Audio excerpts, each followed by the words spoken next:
once you're down in the belly, you remember how we did some swans, and then your hands came up.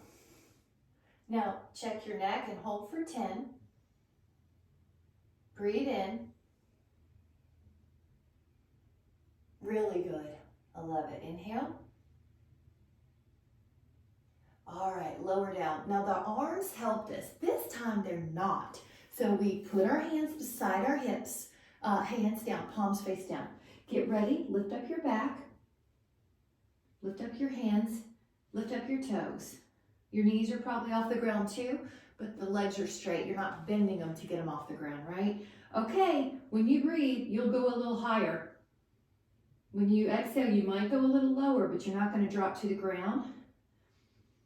Lift the arms, lift the torso, lift the thighs. Feel how strong the back side of your body is. The back body doesn't get as much work during a typical day. That's why I like to go after it in our exercises. I want us to have strong backs.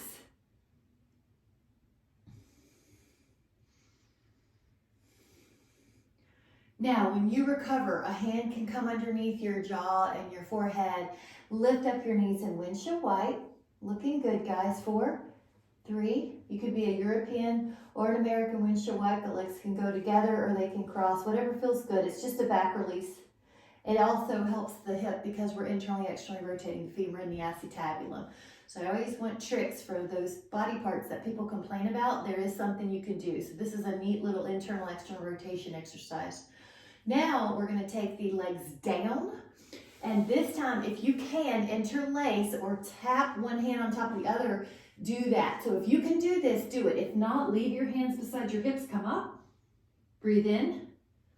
If you can push your palms together like you have a piece of bubble gum in your hand, or if you have a nickel in your palm, you can make it more intense. If that doesn't work for you, just lift up the best you can. But if your palms will touch, do that. Breathe in, lift up, like I'm behind you, lifting up your arms, lifting up your shoulders. Good. 5, 4, 3, 2, relax. Now, I've got my right pinky on the outside. See if you can switch your hands. So now the left pinky's on the outside, or whatever works for you. Here we go. Come up, breathe. Try to stay up and not drop too much with your exhales.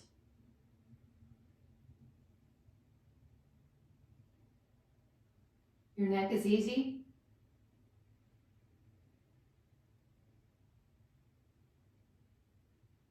All right, either windshield wipe or push back child's pose, knees wide this time.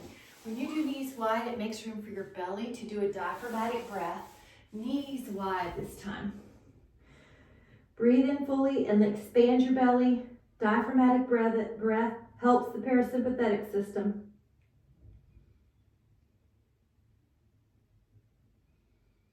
All right. Come back down, and we're going to do a possible bow pose. Let me show you what the possibilities are. If you bend one knee and you hold onto your foot, that's a one-legged bow pose.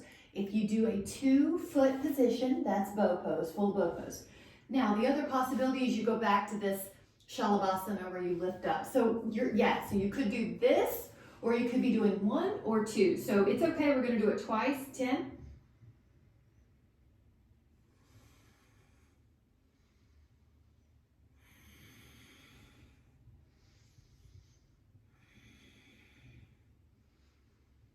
Recover. Now, we're either going to do the other leg or a second set, a second repetition here with both feet. Your choice. Here we go.